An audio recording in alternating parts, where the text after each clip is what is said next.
Selamat pagi anak-anak, hari ini kita melanjutkan pelajaran kita tentang ungkapan kekaguman, penjumlahan dan pengurangan bilangan serta kerjasama.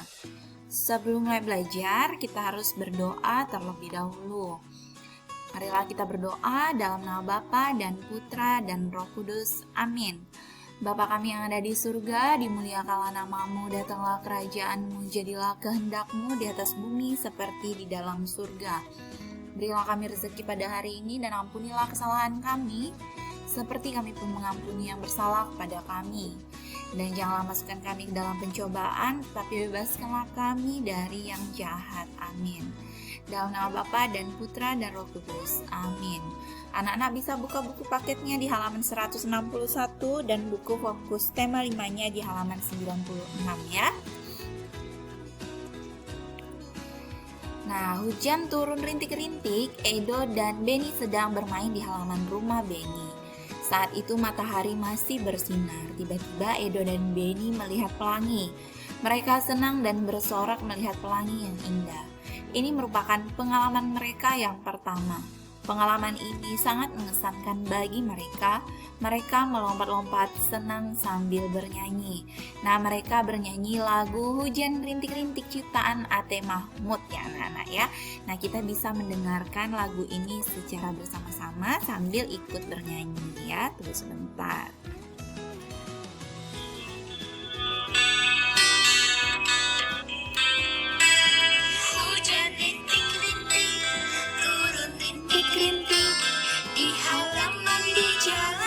Hujan rintik-rintik, ambilkan payung untuk berlindung. Hujan turun, hujan rintik-rintik. Nah, begitulah lagu Hujan Rintik-Rintik ya anak-anak ya. Nah, nanti kalau misalnya anak-anak mau dengar lagi, anak-anak bisa share atau anak-anak bisa cari di YouTube judulnya Hujan Rintik-Rintik ciptaan A.T. Mahmud. Nanti anak-anak bisa mendengarkannya dengan lebih seksama ya. Nah, sekarang kita melanjutkan. Jawablah pertanyaan-pertanyaan berikut. Nah, apakah judul lagu yang dinyanyikan Edo dan Beni anak-anak? Judul lagunya adalah Hujan Rintik-Rintik. Nah, siapakah pencipta lagu itu? Lagu Hujan Rintik-Rintik diciptakan oleh A.T. Mahmud. Nah, bagaimana kondisi cuaca di dalam lagu? Kondisi cuacanya adalah sedang turun hujan rintik-rintik. Apakah cerita yang terkandung dalam lagu itu? Cerita yang terkandung di dalam lagu itu adalah menceritakan tentang keadaan pada saat itu sedang hujan.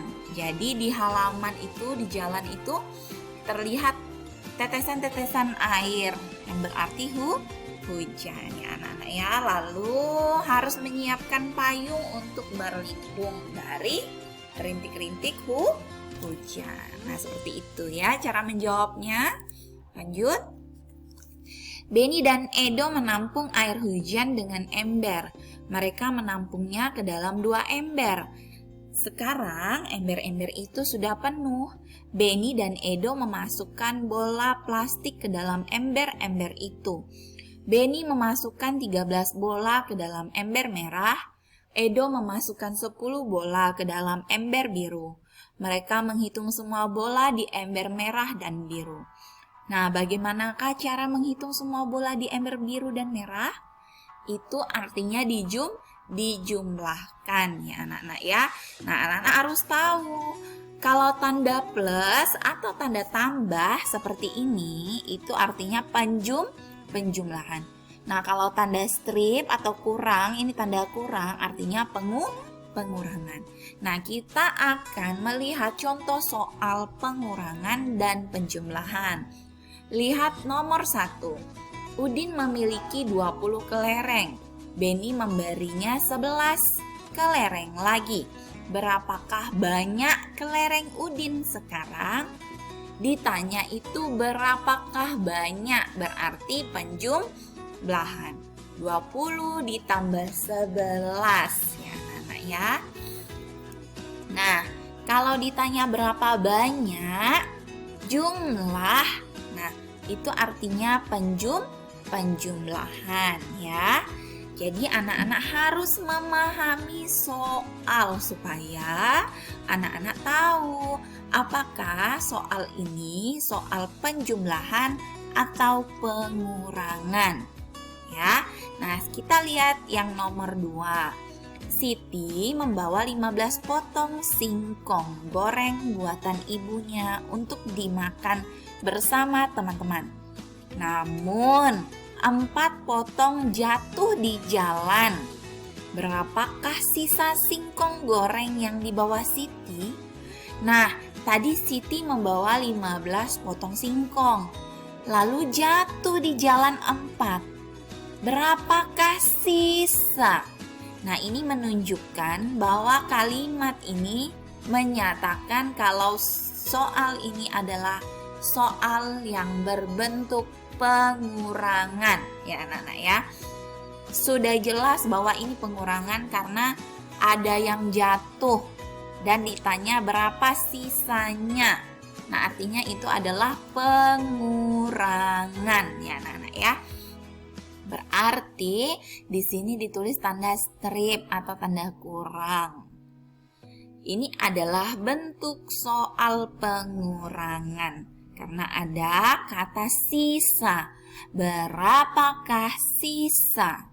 Dan ada kata jatuh di jalan, artinya hilang, jatuh. Nah, itu pengurangan ya anak-anak ya. Nah, lihat di sini juga nomor 3, Lani menyiapkan 30 balon untuk perayaan ulang tahunnya. 10 balon pecah sebelum dipasang. Berapakah balon yang masih dapat digunakan? Ini artinya pengurangan.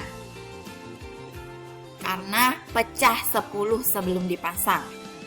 Yang nomor 4, Edo dan Udin membuat jalinan karet untuk bermain lompat tali. Edo mengumpulkan 21 karet dan Udin mengumpulkan 12 karet. Berapa banyak semua karet yang dimiliki untuk dijalin? Ini ditambah 21 karet dan 12 karet. Berapa banyak semua karet? Nah, itu adalah bentuk soal penjumlahan. Berarti di sini tambah. Lani dan teman-teman mengumpulkan bola plastik. Tim perempuan mengumpulkan 14 bola. Tim laki-laki mengumpulkan 16 bola. Berapa banyak bola yang mereka kumpulkan? Ini juga penjumlahan. Ditanya berapa banyak bola yang mereka kumpulkan. Ini penjumlahan. Nomor 6. Dalam perlombaan menangkap belut, Udin menangkap 10 belut, Beni menangkap 7 belut. Berapa banyak belut yang ditangkap Beni dan Udin? Ini juga penjumlahan. 10 ditambah 7. Nah, seperti itu ya anak-anak ya. Jadi anak-anak harus memahami bentuk soal supaya anak-anak tahu apakah soal ini penjumlahan atau pengurangan. Nah, lihat di sini, Siti dan kawan-kawan berkunjung ke kebun binatang. Kunjungan ke kebun binatang selalu menjadi pengalaman yang berkesan.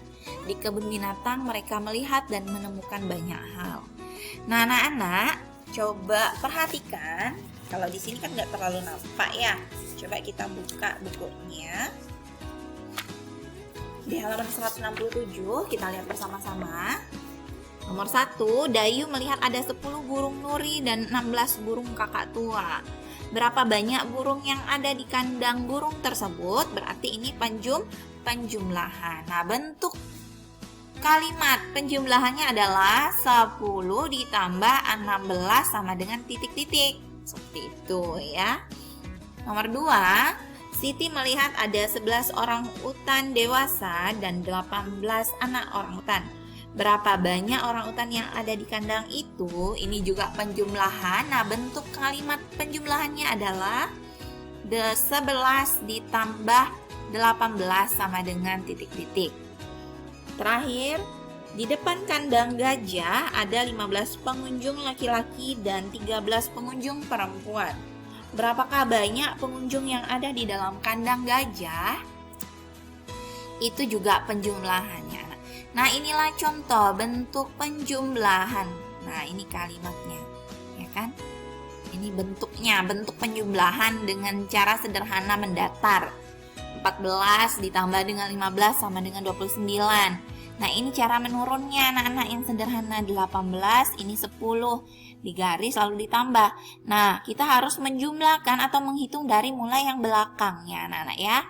Misalnya 8 ditambah 0 yaitu adalah 8. 1 ditambah 1 sama dengan 2. Nah, jarimu munculkan 1, lalu munculkan lagi 1. Nah, itu 1 tambah 1 sama dengan 2. Jadi 18 ditambah dengan 10 hasilnya adalah 28. Seperti itu ya. Nah, ini juga adalah contoh penjumlahan. 29 ditambah 13 sama dengan 16. Nah, kita harus mendahulukan menghitung dari angka yang di belakang ya anak-anak ya. Tidak boleh angka yang di depan dulu. Karena kalau nanti penjumlahan itu ada yang ditaruh di atas. Dan kalau pengurangan ada yang dicoret di depan ya. Nah, anak-anak di sini 28 dikurang 10, 8 kurang 0 itu 8. 2 dikurang 1 itu 1. Coba anak-anak buka 2 jarinya. 2 kan, lalu tutup 1. Nah, sisa jari yang muncul adalah 1. Nah, berarti 2 dikurang 1 itu adalah 1. Seperti itu ya. Lanjut. Nah, di sini ada teks yang harus kita baca tentang Edo sakit judulnya. Sepulang dari kebun binatang, Edo merasa tidak sehat, kepalanya pusing dan suhu tubuhnya naik. Ayah dan ibunya membawa Edo ke dokter. Dokter mengatakan Edo terkena flu. Sehari sebelum pergi ke kebun binatang, ia main hujan dengan Benny. Ayah dan ibu merawat Edo bergantian. Ibu menyiapkan nasi dan sup hangat untuk Edo. Ayah memastikan Edo minum obat dengan teratur. Semua anggota keluarga bekerja sama merawat Edo. Nah, Edo sakit karena terkena flu, karena Edo main hujan sebelum pergi ke kebun binatang. Nah, anak-anak, dari pelajaran yang pertama ini adalah mengungkapkan kekaguman anak-anak. Kita kagum dengan karunia Tuhan yang menurunkan hujan dan adanya pelangi yang sangat indah yang bisa kita lihat, ya kan?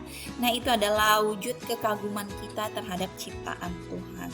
Nah, kita harus bersyukur atas anugerah keindahan alam yang Tuhan berikan untuk kita, ya anak-anak ya.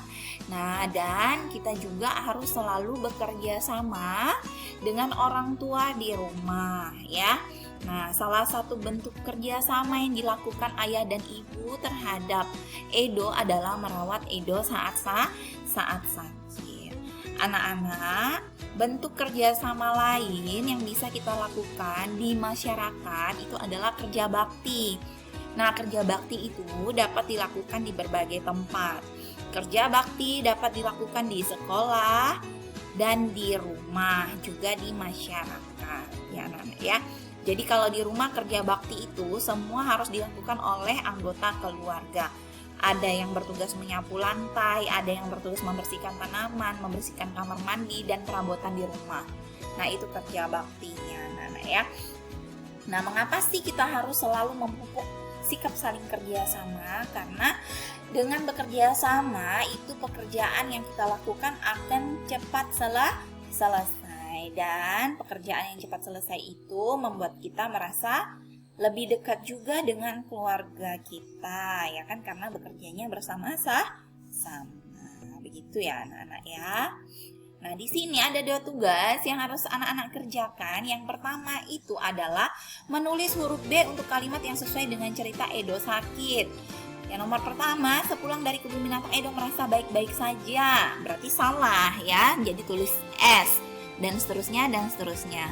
Nah, yang untuk tugas kedua adalah anak-anak menuliskan bentuk kalimat penjumlahan atau pengurangan. Ini yang pertama ini gambar tidak usah ya, ini sambungan dari yang tadi nomor 3.